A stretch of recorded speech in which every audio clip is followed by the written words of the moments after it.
Hello, I Vinod Yadav welcome you all again on my YouTube channel VIN Chemistry। देखिए जैसा आप सबके सामने है, ये मेरी केमिस्ट्री की क्विज नंबर 11 है और ये एनटीएससी और केवीपीवाई एग्जाम्स के लिए आपके लिए काफ़ी हेल्पफुल होगी। और इस क्विज का भी जो कंसेप्ट है वो मैटर ही है। मैटर जैसे कि आप सब जानते हैं, आपने 9th क्लास के अंदर दो चैप्टर पढ़े थे। पहला चैप्टर था मैटर इन आवर सराउंडिंग्स और दूसरा था is matter around us pure. तो ये उन्हीं में से है। ठीक है जी, काफ़ी इंपॉर्टेंट क्वेश्चन है, इनका आप ध्यान से आंसर्स दीजिएगा। आपको आंसर्स तुरंत 10-10 सेकंड के बाद मिलते चले जाएंगे। काफ़ी इंटरेस्टिंग रहने वाली क्विज। तो ये रहा आपके सामने क्विज का पहला question. A pure substance can only be an element, a compound, an element और a compound, a heterogeneous mixture. दिमाग लगाइए थोड़ा, तो आपका टाइम शुरू होता है अभी।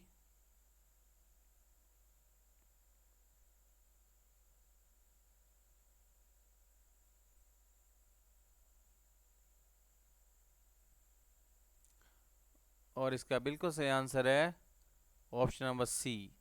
मुझे थोड़ा सा डाउट है, बुक में जैसा लिखा था मैंने वैसे ही लिखा है, लेकिन यहाँ पे और की जगह एंड लिखता तो ज़्यादा बेटर रहता, क्योंकि एलिमेंट और कंपाउंड दोनों के दोनों ही प्योर सब्सटेंस हैं।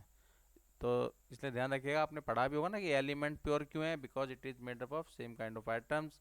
कंपाउंड को प्योर क्यों कहा गया है, because A compound always shows same chemical formula whether it is obtained by one method और मैनी मेथड्स। ओके ना, अभी आपके सामने क्वेश्चन नंबर 2।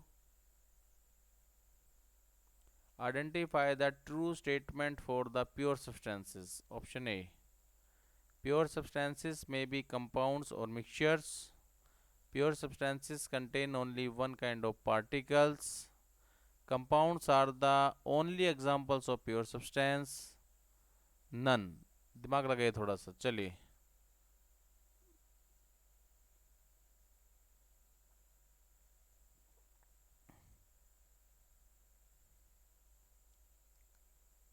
और देखिए, पहले मैं थोड़ा सा आपको हिंट दे देता हूँ आंसर बताने से पहले।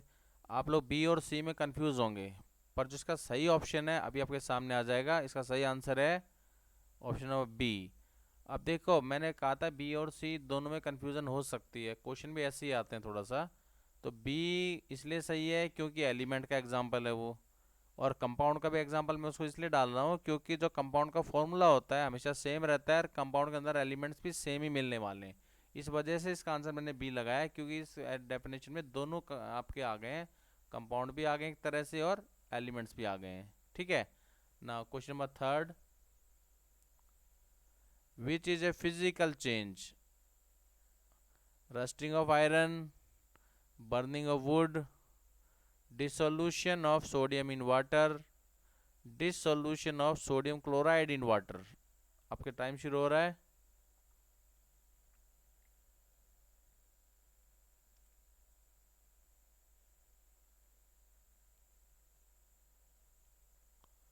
और इसका बिल्कुल सही आंसर है ऑप्शन नंबर डी।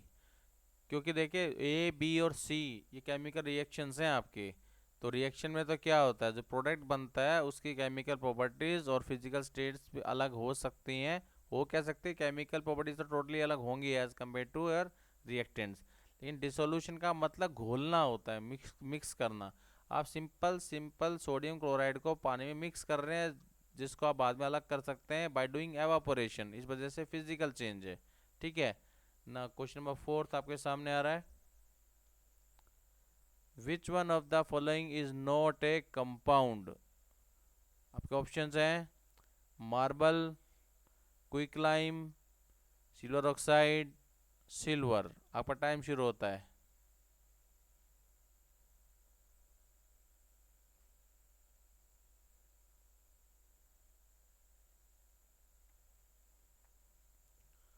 और इसका सही आंसर है ऑप्शन नंबर डी, सिल्वर।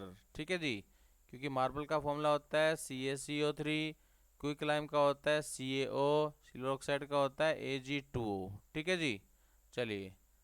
आपका फिफ्थ क्वेश्चन है आपके सामने है। Is saying carbon burns in oxygen to give carbon dioxide gas.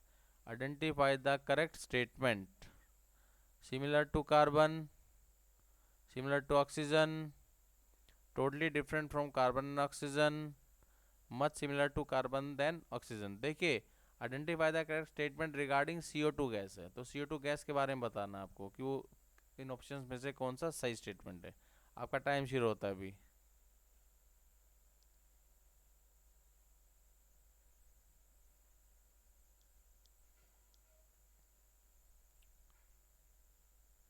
और इसका सही आंसर है जो कार्बन डाइऑक्साइड है उसकी फिजिकल और केमिकल प्रॉपर्टीज टोटली डिफरेंट होंगी रिएक्टेंट से। रिएक्टेंट क्या क्या थे, कार्बन था और ऑक्सीजन था। ठीक है जी। अब हम आते हैं अपने अगले क्वेश्चन के ऊपर।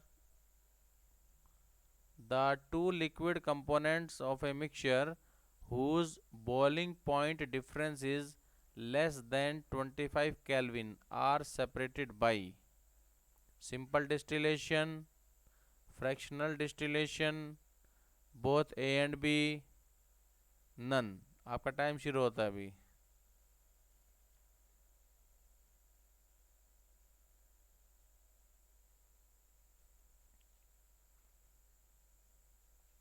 और इसका सही आंसर है फ्रैक्शनल डिस्टिलेशन। ये थ्योरी में पढ़ाया गया आपको अच्छे तरीके से। ठीक है जी।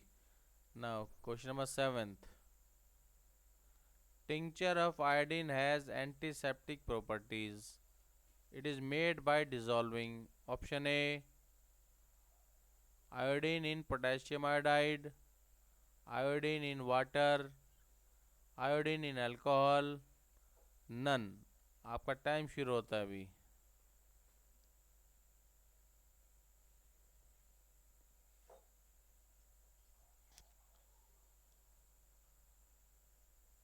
और इसका बिल्कुल सही आंसर है आयोडीन इन अल्कोहल कह लो, या अल्कोहलिक आयोडीन भी वो दे सकता है आपको। ठीक है।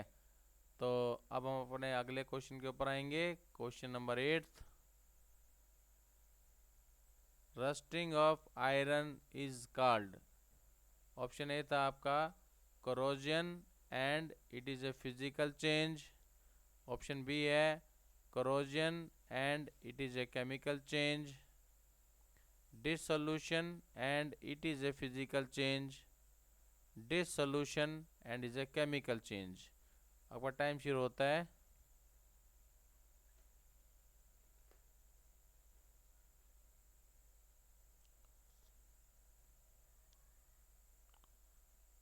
और इसका बिल्कुल सही ऑप्शन है ऑप्शन नंबर बी। क्योंकि आपने केमिकल रिएक्शन पढ़ी होगी ना, आयरन में जब रस्टिंग होती है तो आयरन किसके कांटेक्ट में आता है, मॉइस्ट एयर के कांटेक्ट में आता है। अब मॉइस्ट एयर का मतलब क्या, पानी भी है ऑक्सीजन वगैरह भी है। क्लियर हो गया। तो is resulting into the formation of A hydrated ferric oxide, इस वजह से केमिकल चेंज है। और वैसे भी उस रस्ट का जो केमिकल नेचर है आयरन के मुकाबले टोटली अलग होता है। ठीक है। तो अब आपका अगला क्वेश्चन आएगा, question number 9th। The different components of a colorful dye can be separated by distillation, separating funnel, chromatography, sublimation। आपका टाइम शुरू होता है अभी।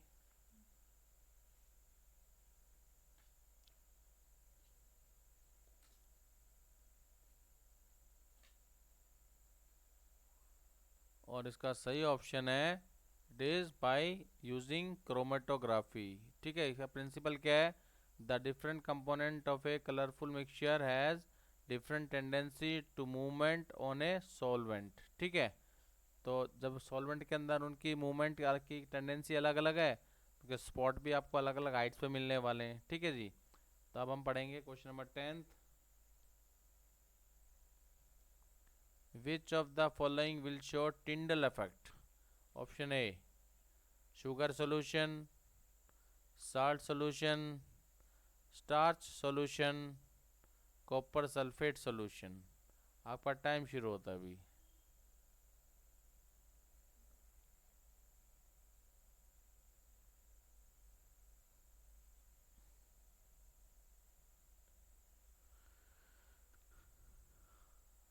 आपका सही आंसर है स्टार्च सोल्यूशन। बिकॉज देखिए जो पहला पार्ट है, दूसरा बी ऑप्शन है, डी ऑप्शन है, these three are true solutions.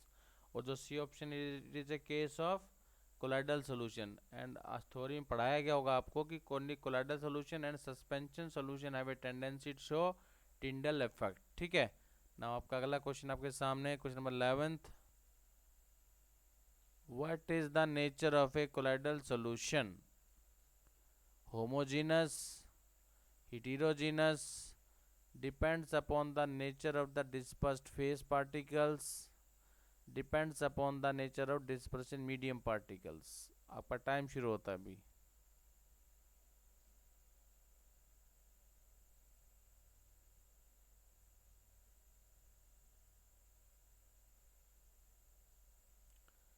और इसका सही आंसर है it is heterogeneous। though it appears to be homogeneous when you look upon the solution by your naked eyes, but actually it is heterogeneous solution। ठीक है जी, याद रखना इसको। अब आपका अगला क्वेश्चन आपके सामने आएगा question number 12th, identify a solution among the following. Option A soil, air, coal, none. आपका टाइम शुरू हो रहा है अभी।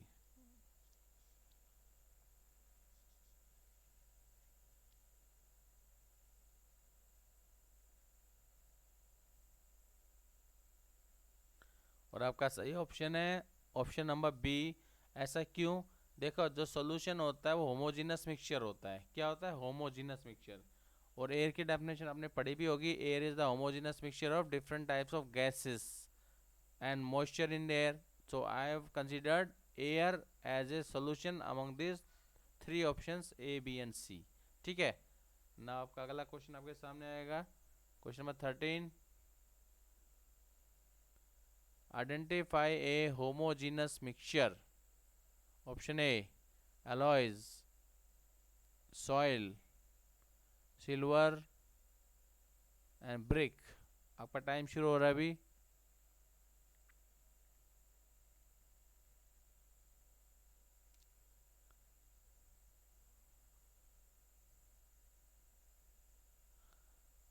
और आपका सही आंसर है एलॉयज, क्योंकि एलॉयज भी क्या होते हैं? डेफिनेशन पढ़ी होगी ना आपने।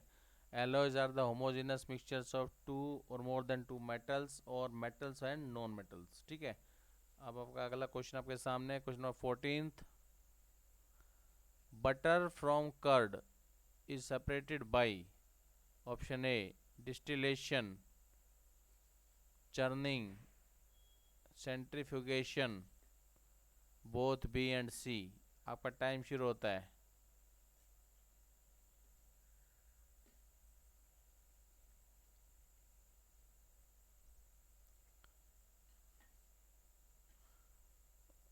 और इसका सही ऑप्शन है option number D, B and C. Because churning and centrifugation are one thing. Churning और सेंट्रीफ्यूगेशन दोनों का मतलब क्या है? It is the rotating of a solution at high speed, it simply known as churning और centrifugation. ठीक है। अब आपका अगला क्वेश्चन आपके सामने आएगा question number 15th, in a suspension particles are not visible, visible to naked eyes, visible only under microscope, none। आपका टाइम शुरू होता है।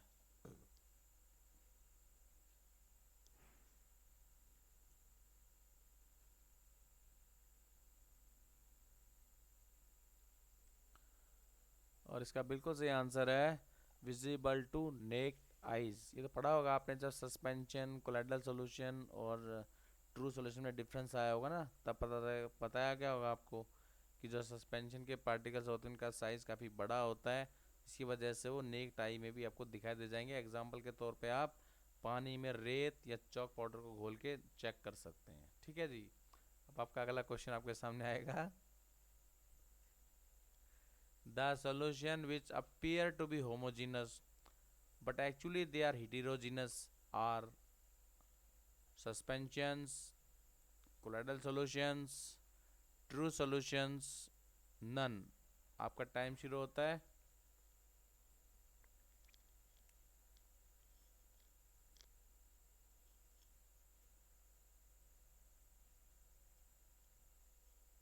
और इसका बिल्कुल सही आंसर है दे आर कोलाइडल सॉल्यूशंस। अभी शायद 2 या 3 क्वेश्चन पहले बात हमने डिस्कस भी की थी। क्लियर हो गया आपको? अब आपका अगला क्वेश्चन आपके सामने आएगा, question number 17th। A solution in which no more solute can be dissolved in a given amount of a solvent is called super saturated solution, saturated solution, unsaturated solution, true solution. आपका time शुरू होता है।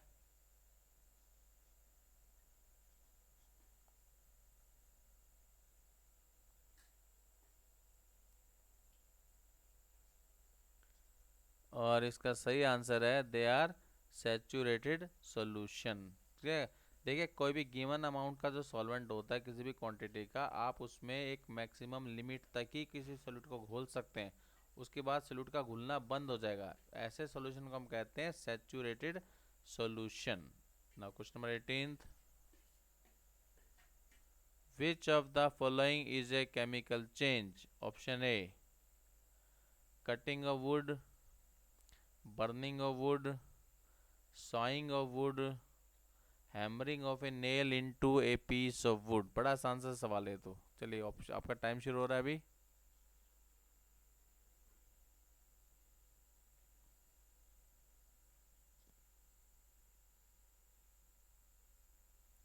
और इसका बिल्कुल सही option है burning of would, क्योंकि लकड़ी एक हाइड्रोकार्बन है, उसको आप जलाओगे तो किसकी कितना सेलुलोज है, चलो सेलुलोज नहीं, सॉरी वो अपना, तो देखिए सेलुलोज होता है वुड के अंदर। सेलुलोज के अंदर बहुत सारी ग्लूकोज यूनिट्स जुड़ी होती हैं थाउजेंड्स में। उनको जब जलाते हैं तो एक नया प्रोडक्ट बनेगा आपका CO2H2O वगैरह। इस वजह से burning of wood chemical change है। बाकी cutting of wood, sawing of wood, hammering of a nail into a piece of wood result into no new product. इस वजह से इसका आंसर है बी आपका। आपका अगला क्वेश्चन आएगा, question number 19। In suspensions, the size of the suspended particle is less than 1 nanometer, greater than 1 nanometer, between nanometer to 100 nanometer, greater than 100 nanometer। आपका टाइम शुरू हो रहा है।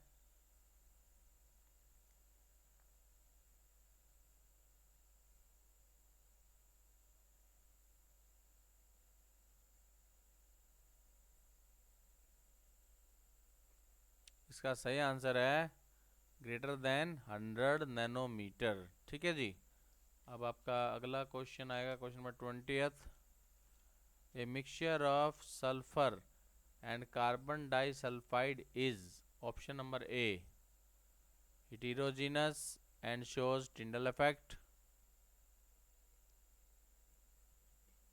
homogeneous and shows Tyndall effect, heterogeneous and does not show Tyndall effect, homogeneous and does not show Tyndall effect।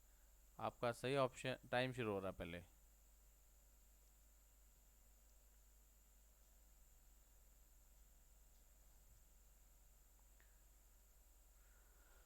और इसका सही answer है बिल्कुल, it is a heterogeneous solution and it shows Tyndall effect. ठीक है जी। अब आपका अगला क्वेश्चन आपके सामने, question number 21st। An emulsion is a colloidal system consisting of two solids, two liquids, two gases, one solid and one gas. आपका time शुरू हो रहा है अभी।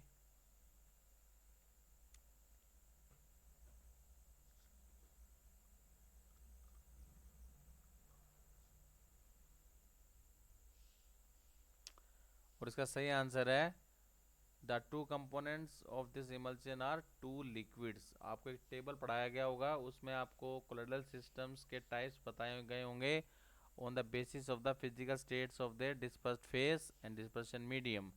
उसमें टू लिक्विड्स वाला भी ऑप्शन आया होगा, उसका आंसर उसने इमल्शन ही लिखा होगा। ठीक है। चलिए अब आपका अगला क्वेश्चन है, क्वेश्चन नंबर 22nd।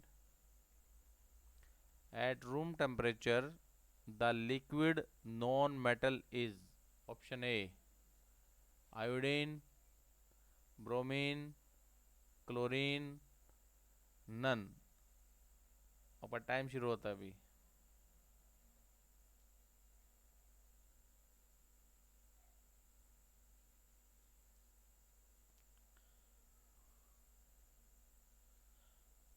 और इसका सही ऑप्शन है bromine.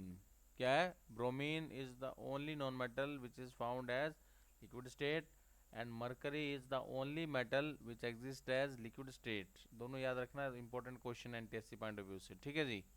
Now question number 23rd, the zigzag motion shown by dispersed phase particles of a colloidal solution is called Einstein motion, Bohr's movement, suspension, Brownian motion. बेहद आसान question है। आपका time शुरू होता है अभी।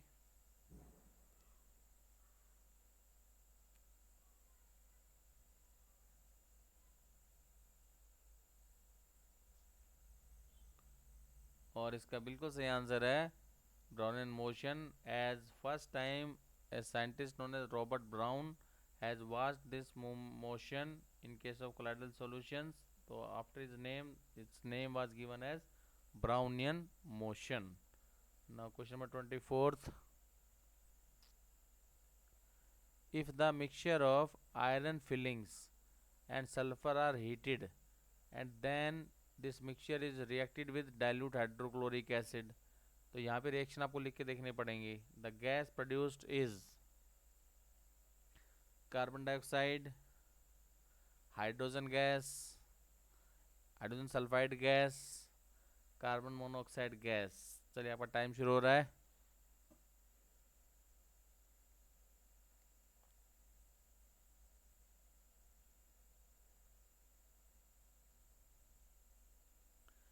और इसका बिल्कुल सही ऑप्शन है ऑप्शन नंबर सी। मैं इसको थोड़ा एक्सप्लेन कर देता हूँ आपके लिए। When we heated the mixture containing iron and sulphur, it results into the formation of ferrous sulfide, and later on if you are treating dilute hydrochloric acid then you are treating this acid only with ferrous sulfide। तो एक double displacement type कुछ reaction आपका होने वाला है। तो वहाँ पे आपका बनेगा ये H2S गैस, और जो H2S गैस है इसमें जो स्मेल होती है सड़े हुए अंडे की स्मेल होती है। किसकी स्मेल होती है? Rotten egg like smell. ठीक है जी। इसका एक टेस्ट और भी होता है। अगर आप H2S गैस को पास कराएंगे लेड एसीटेट के सोल्यूशन में से, या एक ऐसा पेपर लेंगे जो लेड एसीटेट में डूबा हुआ है, पेपर ब्लैक आपका हो जाएगा। ये काफ़ी इंपॉर्टेंट क्वेश्चन है, इसे प्लीज़ याद रखिएगा आप लोग, ठीक है। नाउ अभी इसके बाद आपका अगला क्वेश्चन आएगा, क्वेश्चन नंबर 25th। ब्रास क्या है? व्हाट इज ब्रास, या brass is an homogeneous mixture, compound, alloy, both A and C. आपका टाइम शुरू हो रहा है।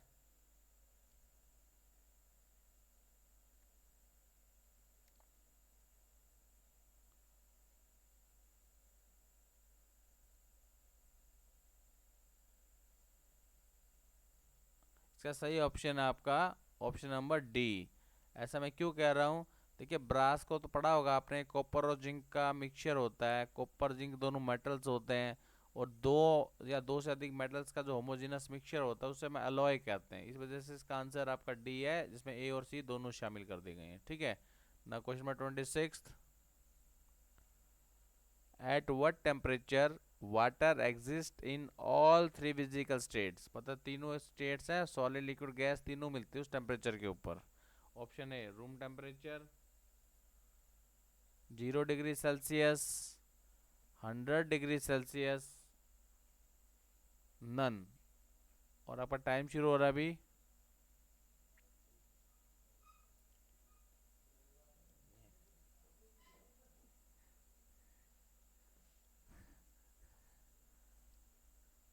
और इसका बिल्कुल सही आंसर है आपका एट 0 डिग्री सेल्सियस। अब क्योंकि पानी 0 डिग्री सेल्सियस के ऊपर जो है वो बर्फ़ बनना शुरू हो जाता है, शुरू हो जाता है, बनता नहीं है पूरा। इसके अंदर पानी और सॉलिड तो है ही प्रेजेंट। अगर पानी प्रेजेंट है तो थोड़ा बहुत एवोपरेशन भी हो ही रहा होगा, इस वजह से वेपर स्टेट में भी थोड़ा बहुत मिलेगा। इस वजह से इसको प्लीज़ याद रखिएगा कि 0 डिग्री के ऊपर दो स्टेट नहीं होती, वो तीनों स्टेट्स में प्रेजेंट रहता है, ठीक है जी। सॉलिड भी, लिक्विड भी, और वेपर में गैस भी है, ठीक है ना। आपका question number 27th, anthracene can be purified by option A evaporation, sublimation, melting, boiling. आपका टाइम शुरू होता है।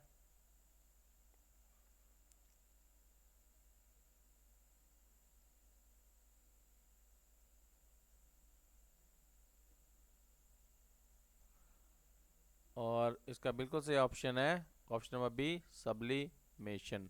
ओके, याद रखिएगा इसको प्लीज़। नाउ क्वेश्चन नंबर 28 आपके सामने। Identify a colloidal solution.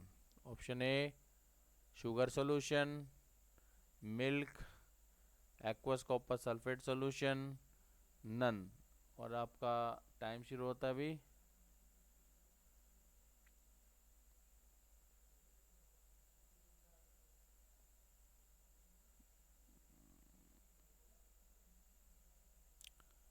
और इसका बिल्कुल सही ऑप्शन है ऑप्शन नंबर बी, मिल्क एक तरह का इमल्शन है।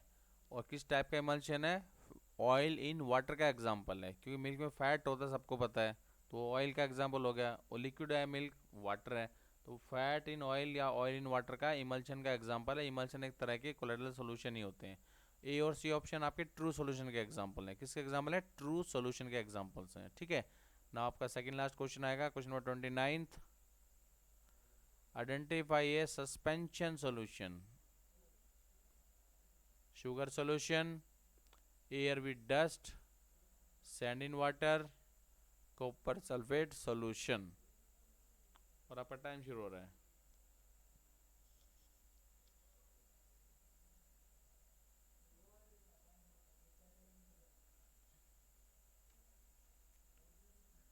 और इसका बिल्कुल सही आंसर है सैंड इन वाटर। ठीक है जी, इसे याद रखिएगा आप। ये ऑप्शन ए और डी तो हैं आपके, ये अपने true solution.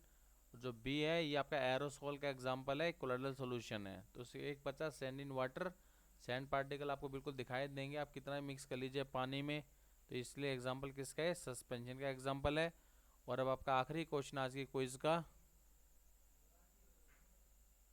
Smoke and fog, ये दो तरह के कोलोइडल सॉल्यूशन है। ओके, किस टाइप के हैं वो देखना भी हमने। Option A aquasol, aerosol, alcosol, solid form. आपका टाइम शुरू होता है अभी।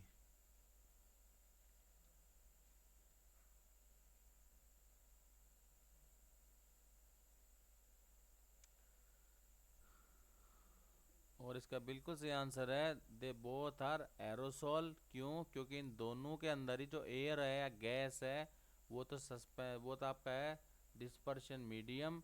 स्मोक के अंदर सॉलिड जो होता है वो आपका डिस्पर्स्ड फेस है, और फोक के अंदर लिक्विड डिस्पर्स्ड फेस है। ठीक है।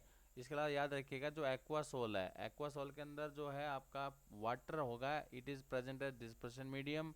और एल्कोसोल में प्लीज़ याद रखिएगा alcohol is present as dispersion medium. तो इस तरीके से आज के हमारे 30 क्वेश्चंस ख़त्म होते हैं।